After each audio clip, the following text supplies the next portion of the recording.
What is up, amazing people? I hope this video finds you well. I hope everybody is doing great. I'm not doing that great, but maybe that was a little foreshadowing.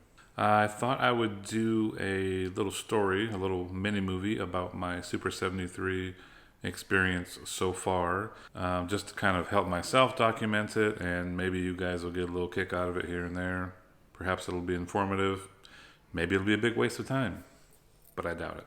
To start the story, we gotta go back. July of 2020.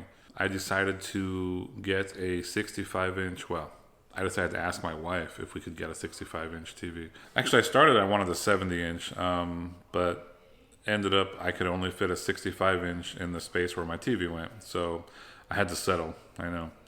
So I went ahead and got that, and I never really watched a ton of YouTube before that. But after that, started watching a lot more YouTube because it's more fun to watch YouTube on a big screen. It's more fun to watch anything on a big screen. I ran across some random video about e-bikes, and I was like, that could be kind of cool. I just bought a $300 beach cruiser, but an e-bike could be kind of cool. I researched like Pedigo and all the regular kind of e-bikes that look like beach cruisers, and I was like, I already have a beach cruiser, so I kind of want something different.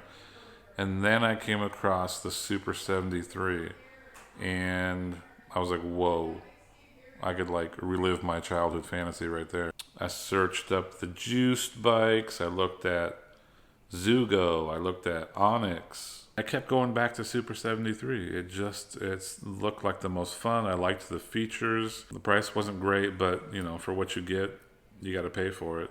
I kept reading that the service was pretty stellar, and it was local. It was out in Irvine, so I really liked that because I'm in Southern California, so that's pretty cool. I'm in San Diego, so they're not very far from me. I figured if anything went wrong, as long as you can have it repaired in Irvine, that would be another selling point.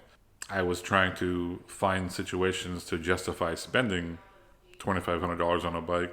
Realistically, $3,000 after you buy, the mods and pay the tax and shipping and all that good stuff. And then on Valentine's Day of this year, 2021, after we came home from a very nice Valentine's dinner, my wife said, "You need to stop thinking about the Super 73 and just pull the trigger." And I was like, ooh. So I went ahead and pulled the trigger that night. I ordered my Super 73 on Valentine's Day.